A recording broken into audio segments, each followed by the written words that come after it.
recipe, correct? Exactly. Yes. Okay. So the adverse is also correct, though. If everything else is equal, if we sell more mac and cheese. Correct. If you sell more of it, but as long as everything is equal. But if you had the same amount of transactions, the whole changing of something just doesn't make sense if it's already doing good. But why can't it do great? Because you don't know what. Why are you satisfied? Is. Why exactly? I would like to find out.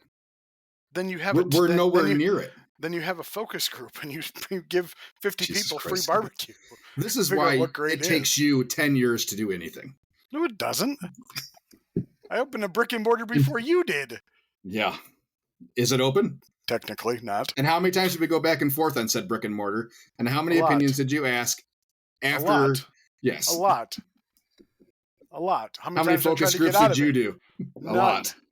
Well, a lot, yes. It's scary, okay? It's scary. I understand. It's different than changing a mac and cheese recipe. Skippy, I've already changed that mac and cheese recipe twice since we've been open in 5 years.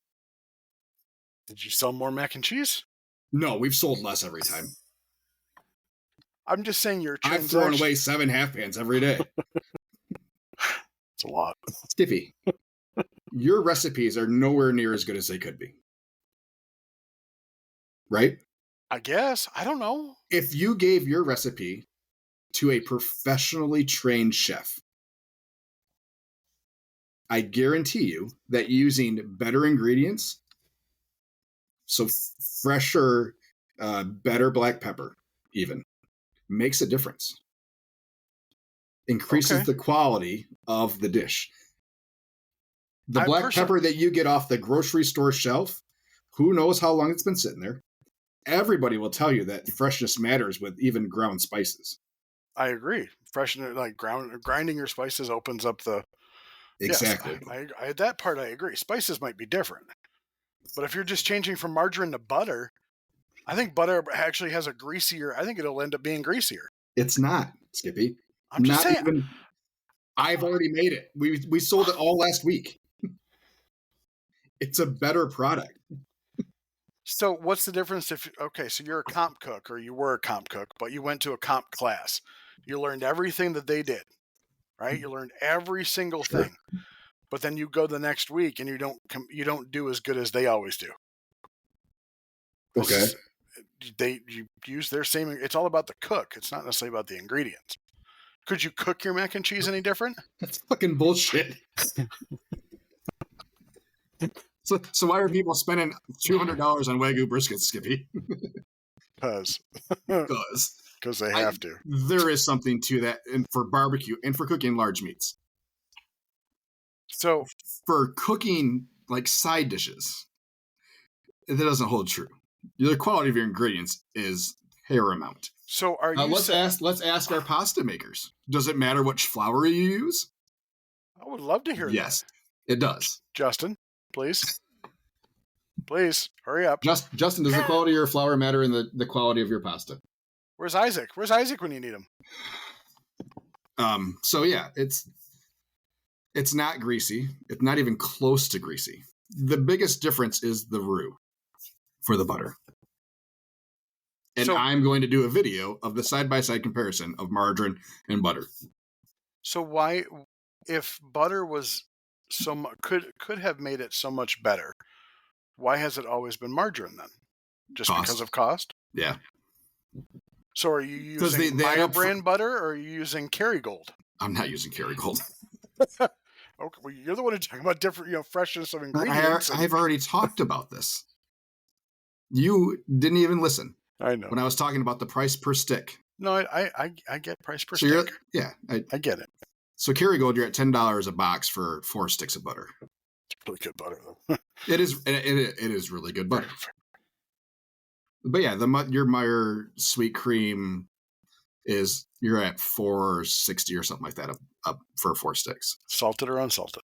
Doesn't we use salted for the mac and cheese? You were about to say it doesn't matter. Well, it was going by price. Okay. And then I stopped because I figured that's not what you meant. Yeah, the price is the same, salted or unsalted. But yes. And yeah, because you look at the prices, especially when you're first starting out, and you're counting every penny that you can, it's like, oh my God, our mac and cheese is going to cost 3 times as much to make.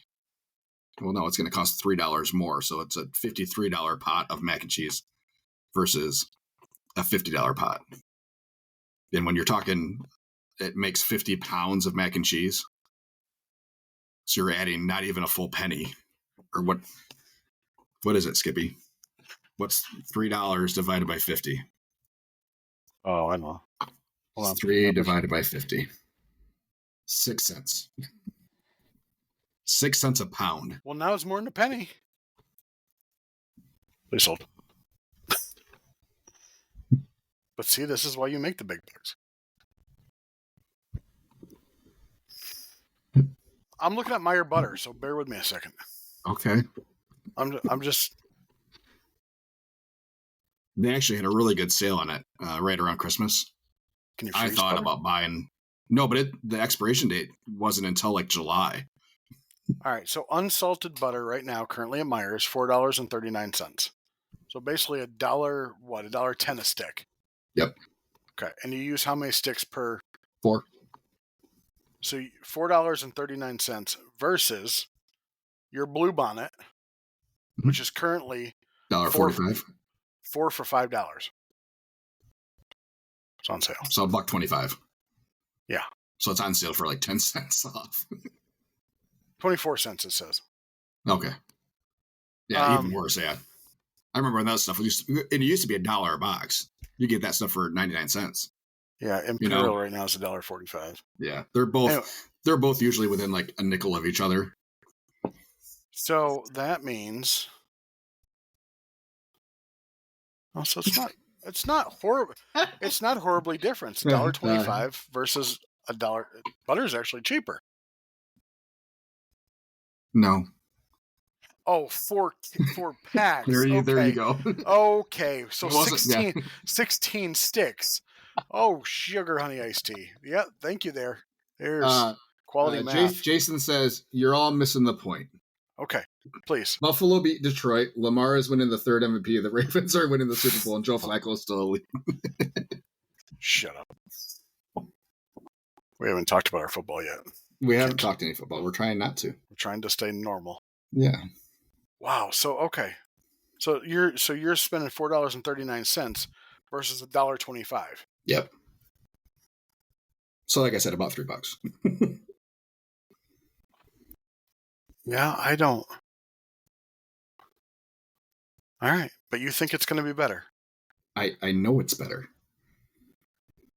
So these people that you catered to, they don't even know what your previous mac and cheese was.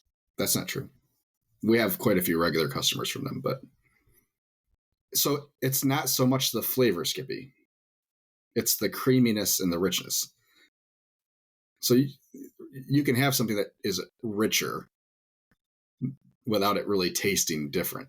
You can have something be creamier without it tasting different. So you're saying it doesn't taste different? I didn't say that. So it does taste different. No, it does taste different. I'm just going by what you just said. So it does taste different. It tastes better, you said. It's a better product. Okay. But does it taste better? With a highly discerned palate, yes, it'll taste better. If you were to put them side by side and gave it to 10 people, 10 people would say those 2 mac and cheeses tasted different. You should do that. Why? Because your idea could be flawed. Again, then I'll find out. I'll find out soon enough. Because the first week that we're open, our highly loyal customers will let us know. Well, and then you think so? You think they will? Yes. If they don't like the mac and cheese, if we tell them that we've made a change, and we will, and they don't like it, they will let us know. 100%. And if it's overwhelmingly that, nope, we don't care for this new mac and cheese, then we'll switch back. But I would put significant money on that. Either people will be indifferent or they'll say it's better.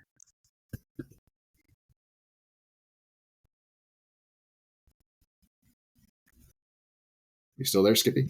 I'm here. I'm Okay. I'm picking up what you're throwing down.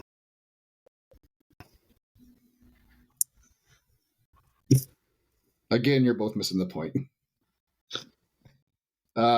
If you're not using the great value brand Velveeta and wet aging it for 6 months, then dry aging for 6 months, your mac and cheese is garbage.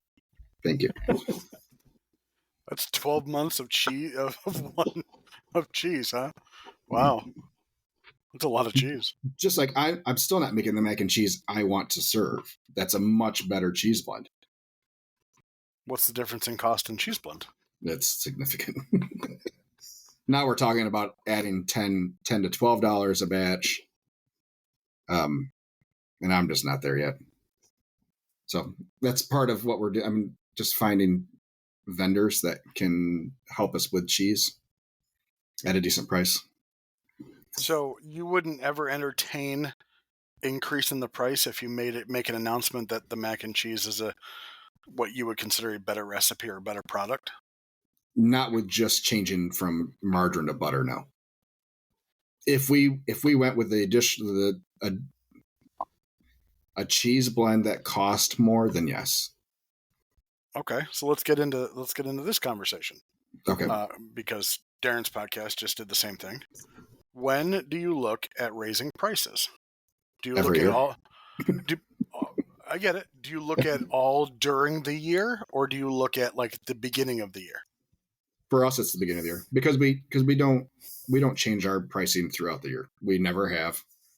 I don't foresee us ever being in that group of people where we are, because we've talked about before, like live changing pricing depending on where you're at. Like, oh, we're in a more affluent neighborhood, so we're going to bump up the prices a little bit more because they can afford it. No, I wouldn't say that. Yeah. So we do a hard printed menu every year, and that's the price for the year. And then we will re-look unless something catastrophic happens. So brisket like goes a to global $5 a pound. global pandemic or something like that. Brisket goes to $5 a pound. Do you change your brisket price? Probably yes. Well, Costco had prime brisket for $4.78 a pound yesterday. I was surprised. Yeah. No, but brisket's been between $4 and $4.50 a pound for quite a while. I typically, I think the most I paid over the summer was $4.40, and that was prime, and that was the case price. But yeah, I mean, typically, brisket's a different animal. For us, our cost is our profit margin is a little bit different, a little bit lower on brisket than it is pork. So we're kind of a little bit more in tune to that. But again, yeah. So $1 increase per pound on raw is a $2 increase on the back end. That standard math of you lose half a brisket. So yeah, everything is doubled with brisket. It's like, oof, so if it got to like $7, $8 again, we would do what we did during the pandemic, and we just take it off the menu. Versus jacking up the price, because there's a limit. Yeah, there's definitely a limit. For barbecue trucks, we're typically already priced a little bit higher than most other trucks. So you have to be careful with that line. We're not serving lobster. Yeah. We can't do $20 sandwiches. Not the sandwiches we're serving, in my opinion. You can't justify a brisket sandwich with pickled onions for $20. So you get brisket up into the $8 raw a pound. Yeah, that's what you're talking about. Yeah, and then you're cooking a brisket not to sell it, because no one's going to touch it for that price. Jason again. My cab brisket is almost $5 a pound now. Prime is like $5.40. Has been for a while. Choice is about $4.30 to $4.50. Yeah, and I'm fine cooking choice for the truck. Yeah, big fan of it. It works for what we do. So, you want to talk about, well, if people are buying it, then we don't sell, like, we don't get different comments when we have choice or prime being sold. Like, the comments are the same. We don't get different feedback one day or 1 week when we have prime. Yeah. I was like, oh my gosh, there was such a big drop off from this week to next week. What'd you guys do different? We don't get those kind of comments. So you have to be more careful with your lower quality, and you might have to add in some extra fat in there, you know, because that's we all know that with your food grading or meat grading is it's fat content, especially with brisket. Yes. So if you can replace the fat, throw a stick of butter in there, you know. You would. I wouldn't serve it after I dropped it on the ground and kicked it a couple times. Hey, it wasn't eating brisket. Somebody ate it. Wasn't me. And this is how Skippy runs his business, everybody. Listen. Skippy would never do that on the trailer. So yeah, we've already kind of started looking. We redo our food costs based on what kind of average prices are that we saw over the year and right now current pricing. So yeah, brisket is higher right now than it was last winter, a little bit. And that's what I based my food cost spreadsheet off of, was winter, whatever the price was in February or whatever, whenever I did the menu. Yeah. At this point, I don't foresee us raising prices next year. Well, on anything. Yeah. I don't foresee raising prices. So we are bumping up some of our catering stuff. Wings, yes, that's just a touch. It's like 25 cents a person on our main proteins. Yeah, you have a whole different pricing menu. Yeah. Yep. So, but other than that, I mean, that's pretty insignificant. Mm-hmm. So yeah, other than that, like all our daily menu stuff, our roadside menu, I think is going to stay largely the same. We are probably going to bump up our rib tips up to $10 versus $8. Pound, a half pound? A pound. Which gets us closer to what everybody else sells them for in the area. Were they a hit? Yeah. Yeah. We rarely had them past lunch. Yeah, I've people like them. I don't understand how, but people like them. So Gordon's does sell. Already cut. Nope, they sell them whole. Correct, yes. They have them whole. It's the price for me that's the problem. I mean, then I got to seriously talk about, now we're $12 a pound instead of where we were at $8. But we might have to, in order to be able to meet demand and have the amount that we would actually sell. Like, I would say half the days that we have them, which is all of them, they're gone within the first half an hour. And it's usually somebody coming and buying 2 pounds at a time. Yeah. So typically, we only cook as many racks of rib tips as we have racks of ribs on the truck for the day. So if we only do 3 racks of ribs for the day, we're only going to have roughly 3 pounds of rib tips. I was looking to see. Fast. I'm on Cisco's website looking to see what they sell. So Gordon's price for rib tips, the full slab of rib tips, was the same price per pound as St. Louis ribs, $2.79 or $2.89, I think. Yeah, I think that's what they're. When I looked, and you could get them fresh. So that's a thought, but I mean, right now for us, it's just extra. Like we don't have really any additional cost on the rib tips outside of rub, you know? Yeah, it's being cooked anyway. It's a byproduct. Yeah. So the price we were paying the same per rack for St. Louis ribs as we were for full spares. So we just get the full spares, cut off our rib tips, and that's just extra money. Now the numbers showed this year that we did sell less ribs than we did last year. But interesting. Because of the rib tips. So it's a value rib option.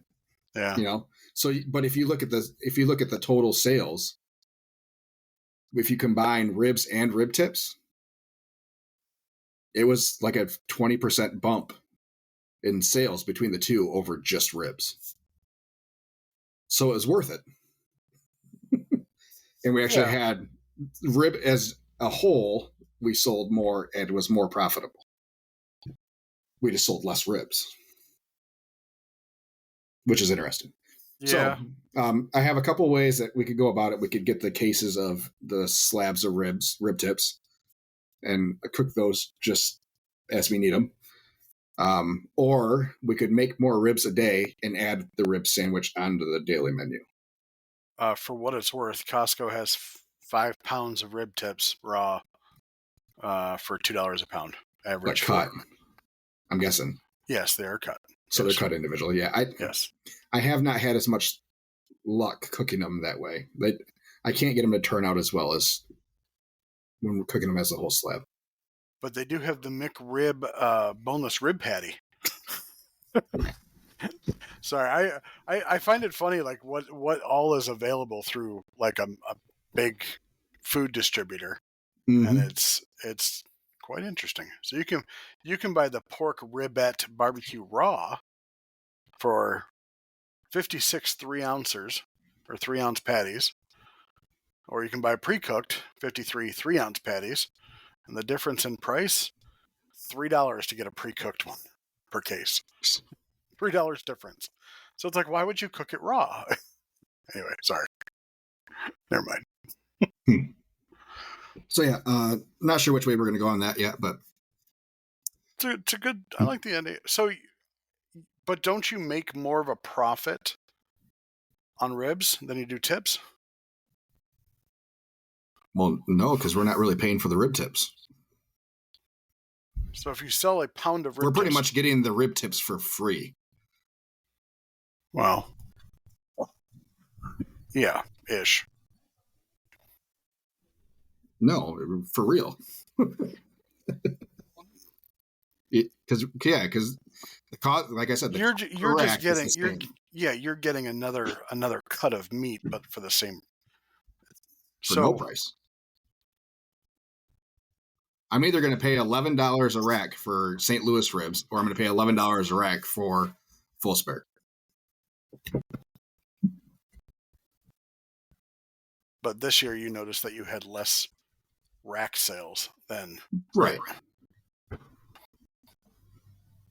technically, you make $2 or you make $10 a rack ish after it's all said and done, $10-12. So right. Is one a pound of rib tips basically like one section? Yeah, pretty much. So yeah, we were yielding a pound to like a pound and a quarter per rack. Are you pre-cutting them? No. Cut them as once they're cooked. Yes. Yep. So yep, we'll cube them up, or we'll slice them. Yeah. Oh. So yeah, we're just boxing them and going. I haven't tried. I've tried rib tips a couple times last winter for the cafe, and they did go pretty good. But let me pull up the numbers. Let me see. Square's been really, really slow today. Yeah.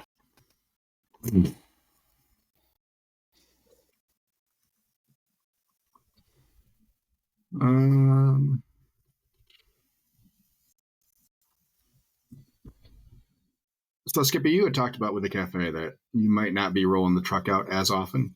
Is that the case, or are you going to try to keep the same schedule? Keep the same schedule per se. So we probably won't do roadsides. We'll probably do more big events. So like fairs, festivals, things like that we can really or actually show our weight with the new trailer. More than likely, that's the reason I want to get the cafe up and running now, is so I can start planning on where we're going. Like there's a country music festival in Hastings we want to do. There's one here in Jackson that we want to do. That's one of those events where they charge you, 35%. Yeah. But it makes, for the one in Jackson, it's at MIS, which we're really close to. So it makes a financial sense for us to do it because we can just keep the smoker running and at the cafe and send somebody to go pick up food if necessary. But I think we'll. I hate to say we'll probably pay more to get into bigger events, but it will. I think it'll be beneficial. So there's a lot of events downriver that we want to do over on the east side. Like there's a pig and whiskey festival.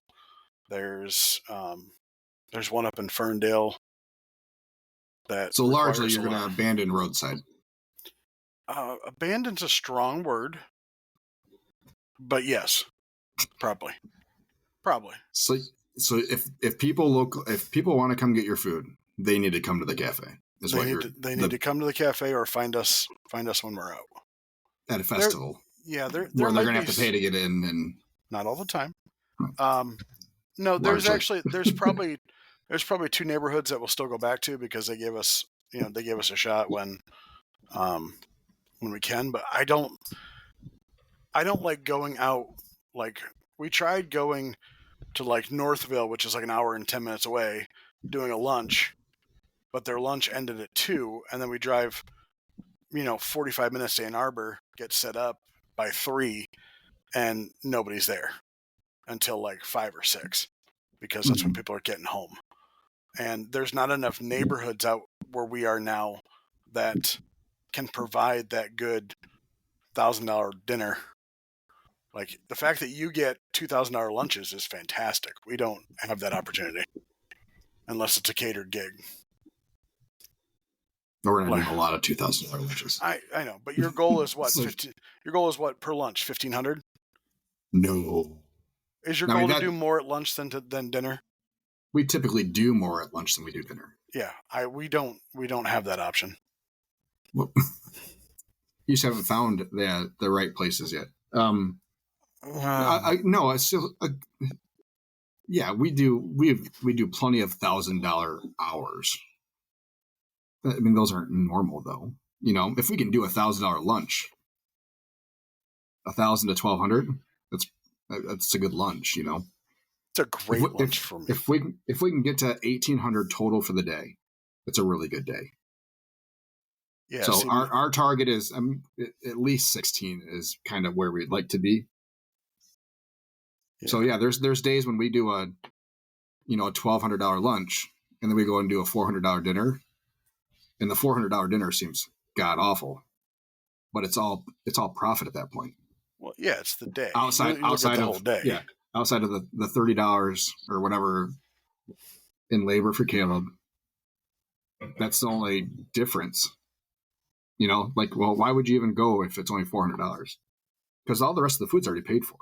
Yeah, so we don't, because of the community that we're in is largely a farm community. I mean, it's we don't. I'd have to travel to be able to do what you do. I have to travel, like hour and a half sometimes, and that's why.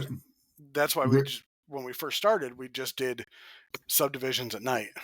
Like you used to pick on me because I was a part-time guy, only did night stuff, which is fine. It worked. We did really good that way, but it's not worth it now anymore.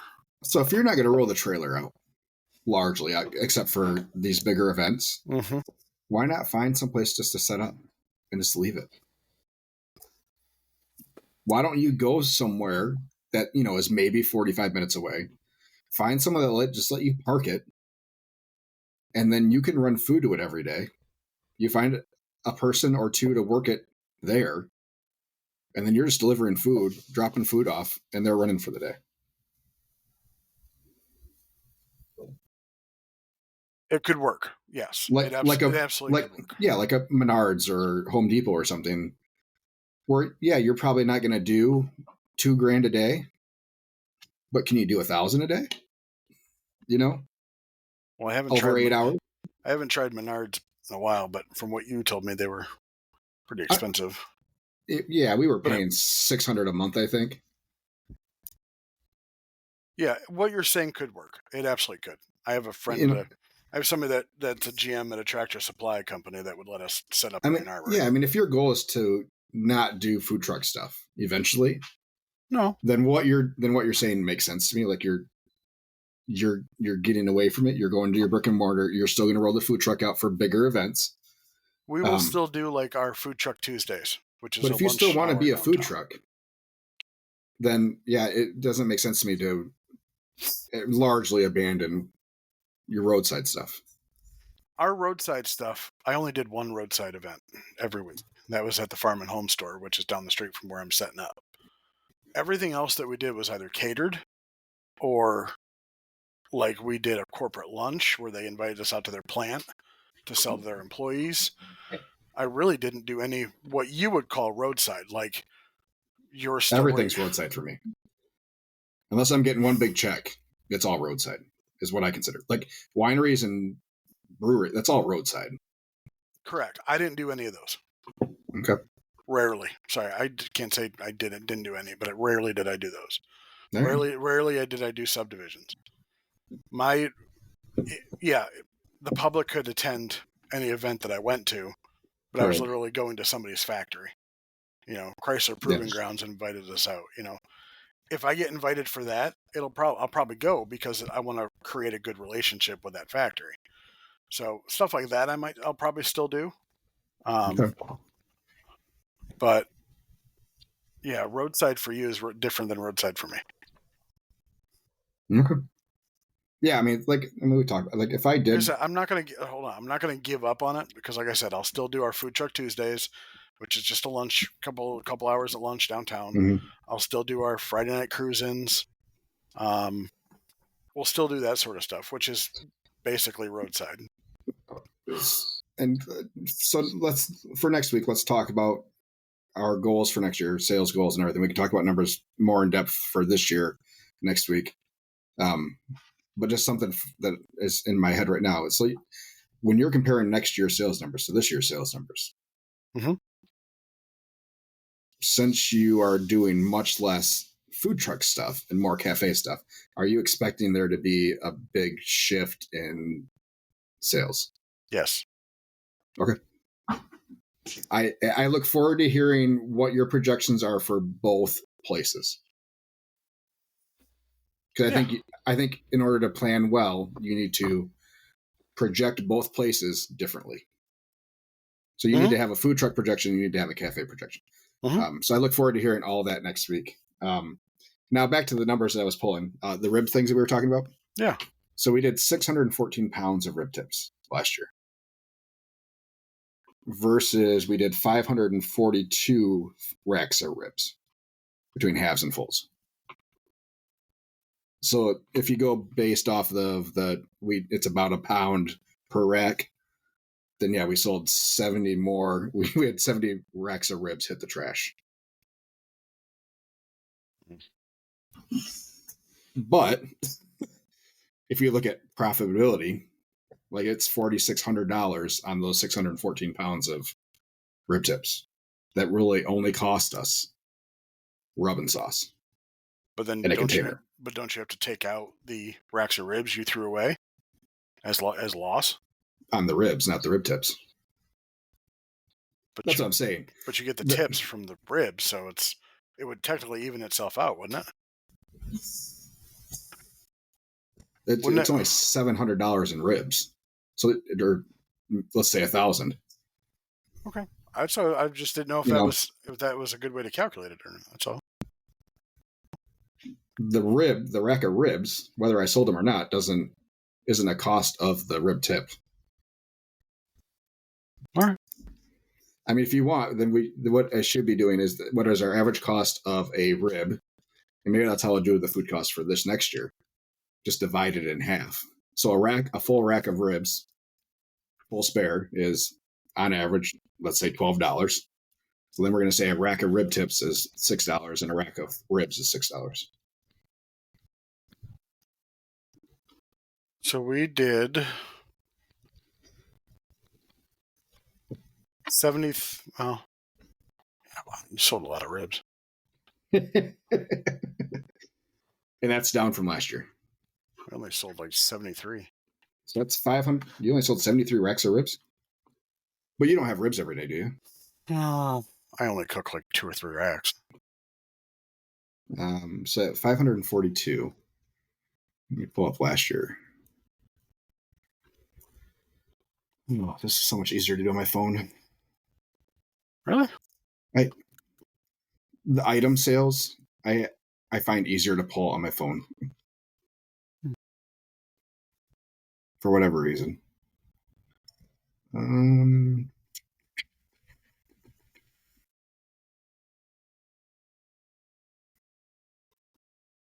Pork chops, ribs. All right. So last year, 542. 542, everybody. There. Mac with brisket was my number 2 selling item. 542. So 336. That's all right. Sorry.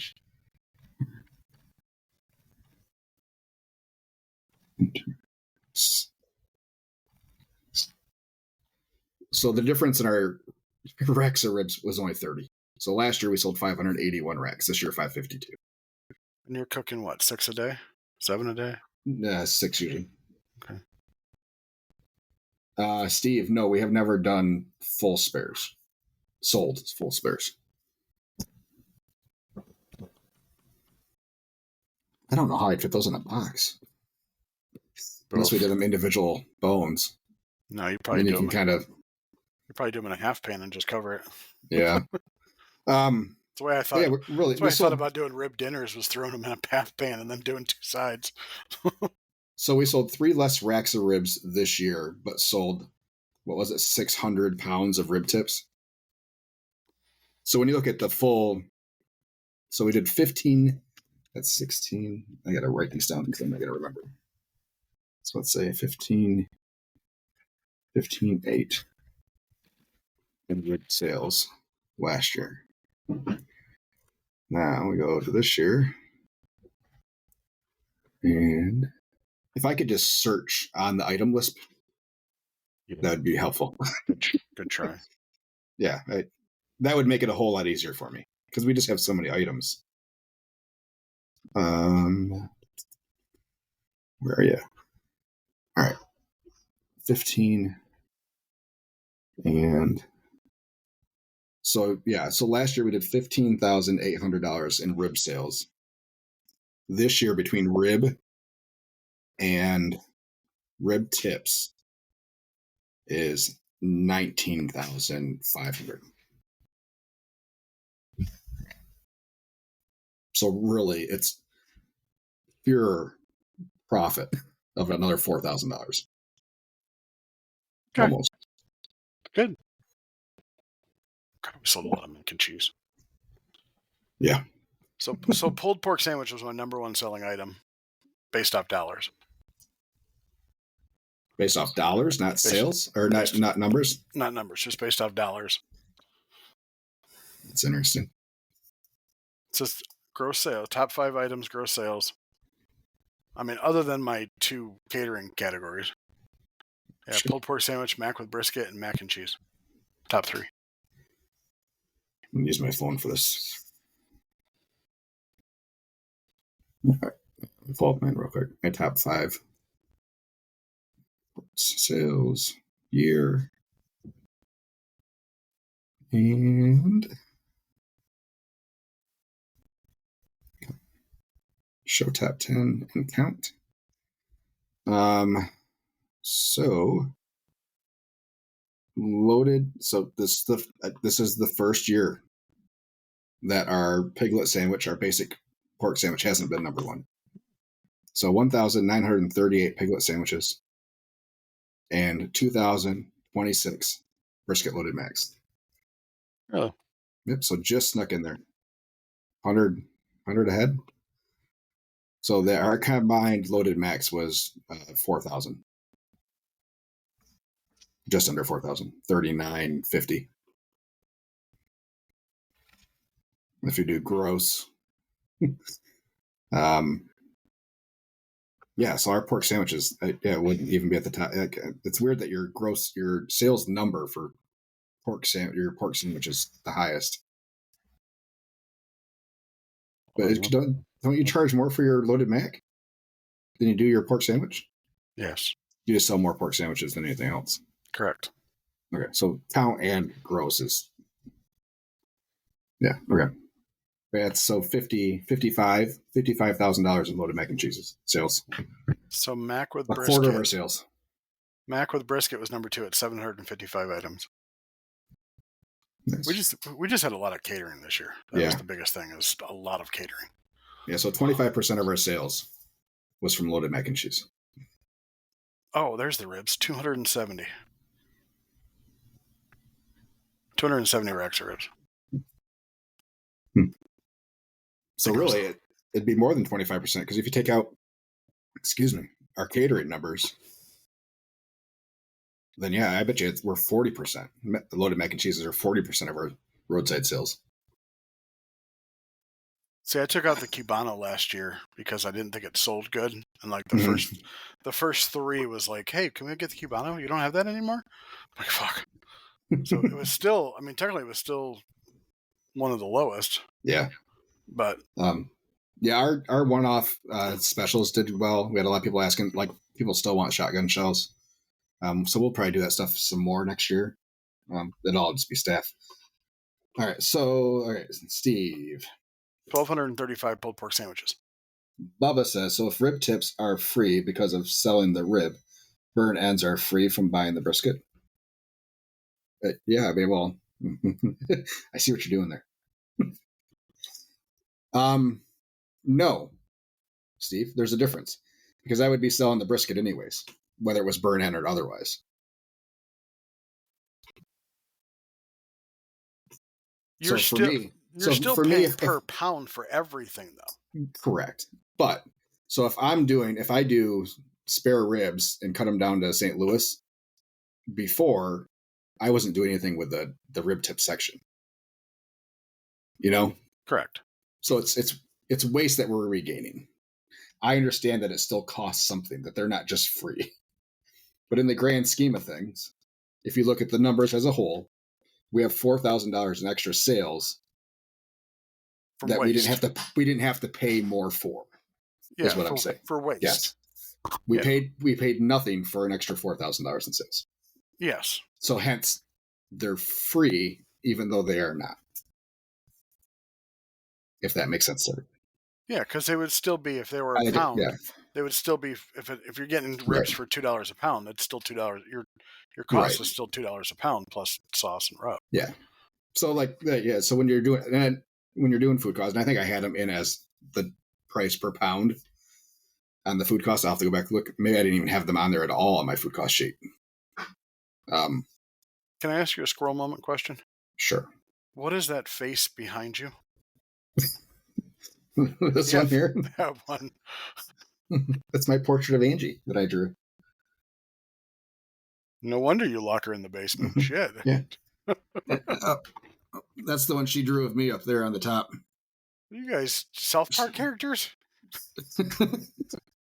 Sorry. Artists we are not. I had to. Golf clubs. Yeah. I know you got a new golf tower. I love it. Yeah. New golf bag, some shoes.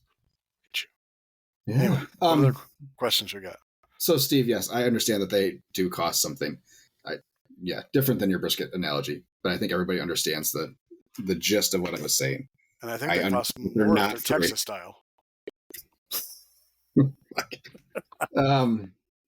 So Steve Rodriguez says challenges burnt ends command a premium price, whereas the tips usually are discounted even from full spares. So, yeah, true, can be.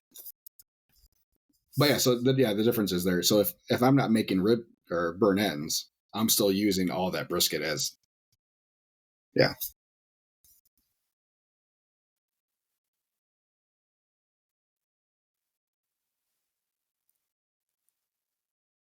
$1,495 pieces of cornbread. Did I lose you? Hello?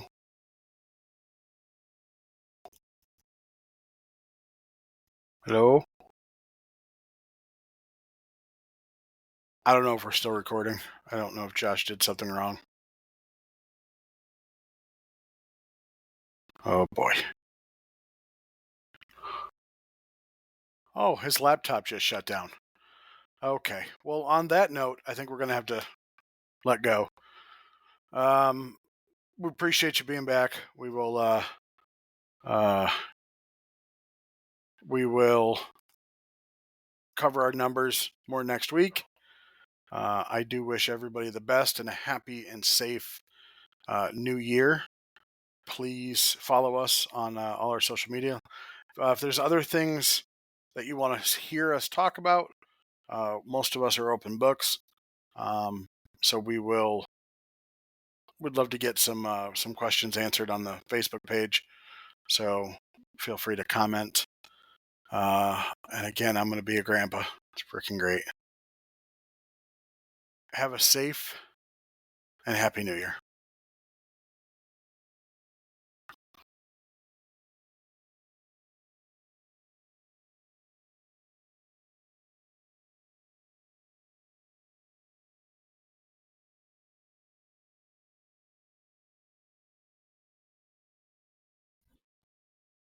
Oh, Josh is back. Sorry, everybody. My laptop just turned off. I got a blue screen and it rebooted. It was weird. But yeah, That was quick though. eh, you know. So I was just telling sorry. everybody, leave questions on the Facebook page. We'd love to answer them. Have a safe and happy New Year.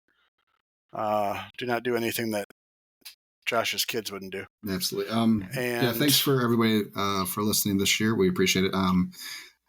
Along with your questions, let's also, if you have goals for your truck or business next year, we'd love to hear those, and how you compare to your goals from last year. So, yep. Skippy will have a camera, so we'll get to see his face next week. I'm gonna go buy one today. I Good think. call. Yeah, do that. I will. All right, everybody. Have a happy New Year. Hope you had a good Christmas, and we will talk to you next Monday at 9:00. Peace. Bye-bye.